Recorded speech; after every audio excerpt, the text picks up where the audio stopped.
একজন মহিলা দুজন পুরুষের সামনে কান ধরে ওঠবোস করছেন। যে মহিলা ওঠবোস করছেন তিনি কিন্তু পেশায় একজন প্রধান শিক্ষিকা, আর যার সামনে ওই মহিলাকে ওঠবোস করতে হচ্ছে তিনি হলেন স্কুলের ম্যানেজিং কমিটির সভাপতি তথা পৌরসভার নবনিযুক্ত চেয়ারম্যান।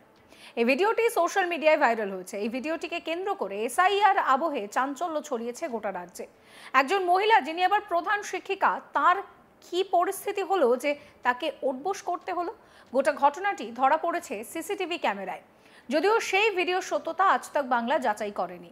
জানা গিয়েছে ওই মহিলা যাকে ওঠবোস করতে দেখা গিয়েছে তিনি জলপাইগুড়ির সুনীতিবালা সদর গার্লস হাই স্কুলের প্রধান শিক্ষিকা, আর যার নির্দেশে তিনি ওঠবোস করতে বাধ্য হচ্ছেন।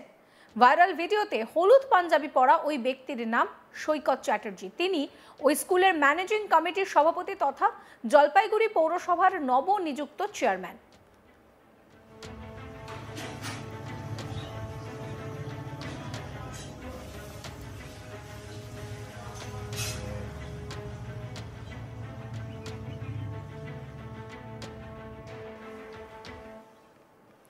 সোশ্যাল মিডিয়ায় এই ভিডিও পোস্ট করেছেন রাজ্যের বিরোধী দলনেতা শুভেন্দু অধিকারী। এই ভিডিও পোস্ট করার পর তিনি লিখছেন যে মমতা বন্দ্যোপাধ্যায়ের আমলে মহিলাদের সামাজিক সুরক্ষা একেবারে তলানিতে গিয়ে ঠেকেছে। বিশেষত কর্মরত মহিলারা কর্মক্ষেত্রে হেনস্থার শিকার হচ্ছেন অনেকাংশেই তৃণমূল নেতাদের দ্বারা, সেটাও কিন্তু পশ্চিমবঙ্গের মানুষের অজানা নয়। যেমন এই ভিডিওতে দেখা যাচ্ছে জলপাইগুড়ির সুনীতিবালা সদর গার্লস হাই স্কুলের শিক্ষিকাকে কান ধরে ওঠবোস করাচ্ছেন উক্ত বিদ্যালয়ের ম্যানেজিং কমিটির সভাপতি তথা জলপাইগুড়ি পৌরসভার নবনিযুক্ত চেয়ারম্যান সৈকত চ্যাটার্জি।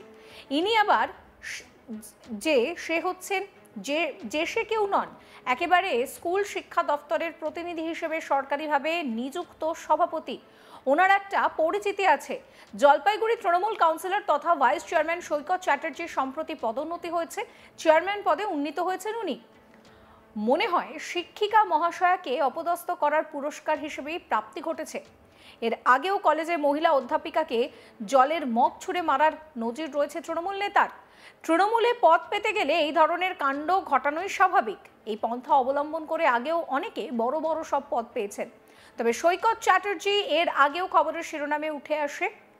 তার কারণ হিসেবে ব্যাখ্যা করছেন শুভেন্দু। তিনি লিখছেন যে বিগত 2023 সালে জলপাইগুড়ি শহরের পান্ডাপাড়া রোডের বাসিন্দা আইনজীবী সুবোধ ভট্টাচার্য এবং তার স্ত্রী অপর্ণা ভট্টাচার্যের অস্বাভাবিক মৃত্যুর ঘটনায় নাম জড়িয়েছিল তৎকালীন জেলা তৃণমূল যুব সভাপতি তথা পৌরসভার ভাইস চেয়ারম্যান সৈকত চ্যাটার্জি সহ অন্যান্য তৃণমূল কাউন্সিলরের।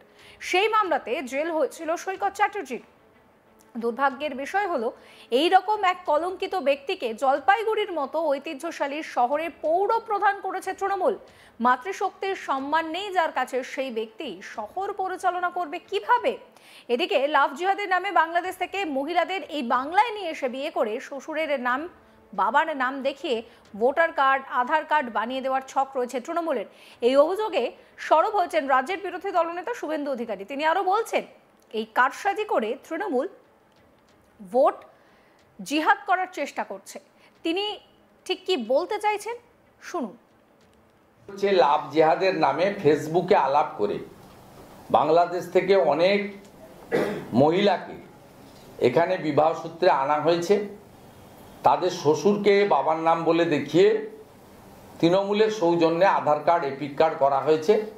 তার মূল দুটো কারণ, একটা হচ্ছে তৃণমূলের মিছিল মিটিংয়ে ভিড় বাড়ানো, আর দ্বিতীয় হচ্ছে ভোটের সময় ভোট জেহাদ করা। এটা হচ্ছে মূল কারণ। আর তৃতীয় হচ্ছে পাসপোর্ট নিয়ে যারা এসেছিলেন, ট্যুরিস্ট ভিসা চালু ছিল প্রধানমন্ত্রী শেখ হাসিনা যতদিন ছিলেন ততদিন।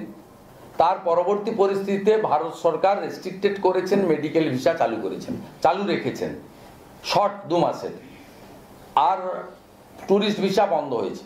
ট্যুরিস্ট ভিসা নিয়ে যারা এখানে এসেছেন ফিরে যাননি, তার তালিকা তৈরি করার দায়িত্ব রাজ্য পুলিশের। সাহায্য নেওয়া উচিত, ইনপুট নেওয়া উচিত আইবির, সাহায্য নেওয়া উচিত এনআইএর, সাহায্য নেওয়া উচিত বিএসএফ এর, কিন্তু পশ্চিমবঙ্গ সরকার সে কাজটা করেনি।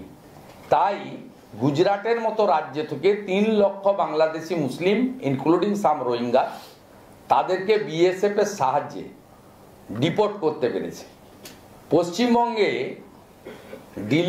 ডিটেক্টও হচ্ছে, ডিলিটও ভোটার লিস্টে হবে, ডিপোর্ট ততক্ষণ হবে না যতক্ষণ না এখানে ভারতীয় জনতা পার্টির সরকার আসবে।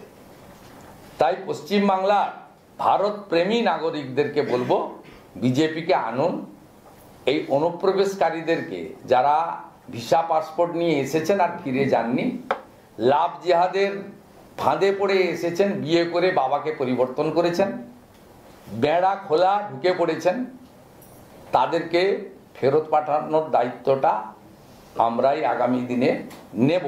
এক্ষেত্রে হিন্দু শরণার্থী যারা 31/12/2024 মধ্যে ভারতে এসেছেন, পশ্চিমবঙ্গে আছেন, তারা সিএতে অ্যাপ্লাই করবেন এবং যা যা হবে সেটা ভারত সরকার, ইলেকশন কমিশন যথা সময় বলবে। আমি যেটা আপনাদের বলতে পারি, ভারত সরকারের MH এর গাইডলাইন অনুযায়ী তাদেরকে পশ্চিমবঙ্গ পুলিশ ধরতে পারবে না, আটকাতে পারবে না, তাদের নামে মামলা দিতে পারবে না। যে বাংলাদেশ থেকে হিন্দুরা এসেছেন 31/12/2024 মধ্যে, তাদের মধ্যে কাউকে যদি পুলিশ, মমতা পুলিশ বা পশ্চিমবঙ্গ পুলিশ হ্যারাসমেন্ট করে, আপনারা আমাদের সাহায্য নিন, আমি সাহায্য করব। ইতিমধ্যে মেটেলিতে একটি হিন্দু পরিবারকে আটক করেছিল মেটেলি থানা। হিন্দুরা সংঘবদ্ধ হয়ে তাদেরকে বের করে এনেছে। ভারতের নাম হিন্দুস্তান। বাংলাদেশ থেকে ধর্ম রক্ষা করার জন্য যে হিন্দুরা এসেছেন, তাদের কেশাগ্র স্পর্শ আমরা করতে কাউকে দেব না, এটুকু আমি গ্যারান্টি দিতে পারি। একজন মহিলা দুজন পুরুষের সামনে কান ধরে উঠবোস করছেন। যিনি উঠবোস করছেন তিনি কিন্তু পেশায় একজন প্রধান শিক্ষিকা, আর যার সামনে ওই মহিলাকে উঠবোস করতে হচ্ছে তিনি হলেন স্কুল ম্যানেজিং কমিটির সভাপতি তথা পৌরসভার নবনিযুক্ত চেয়ারম্যান। এই ভিডিওটি সোশ্যাল মিডিয়ায় ভাইরাল হয়েছে। এই ভিডিও ঘিরে SIR আবহে চাঞ্চল্য তুঙ্গে। একজন মহিলা যিনি কিনা প্রধান শিক্ষিকা, কি এমন পরিস্থিতি হলো যে তাকে এইভাবে উঠবোস করতে হচ্ছে? গোটা ঘটনাটি ধরা পড়েছে CCTV ক্যামেরায়। যদিও এই ভিডিওর সত্যতা আজ তাক বাংলা যাচাই করেনি, তবে জানা গিয়েছে এই মহিলা যাকে উঠবোস করতে দেখা গিয়েছে তিনি জলপাইগুড়ির সুনীতিবালা সদর গার্লস হাই স্কুলের প্রধান শিক্ষিকা, আর যার নির্দেশে তিনি উঠবোস করতে বাধ্য হচ্ছেন, যাকে এই ভাইরাল ভিডিওতে হলুদ পাঞ্জাবি পরে দেখা যাচ্ছে, এই ব্যক্তির নাম সৈকত চ্যাটার্জি। এই ভিডিও পোস্ট করেছেন শুভেন্দু অধিকারী।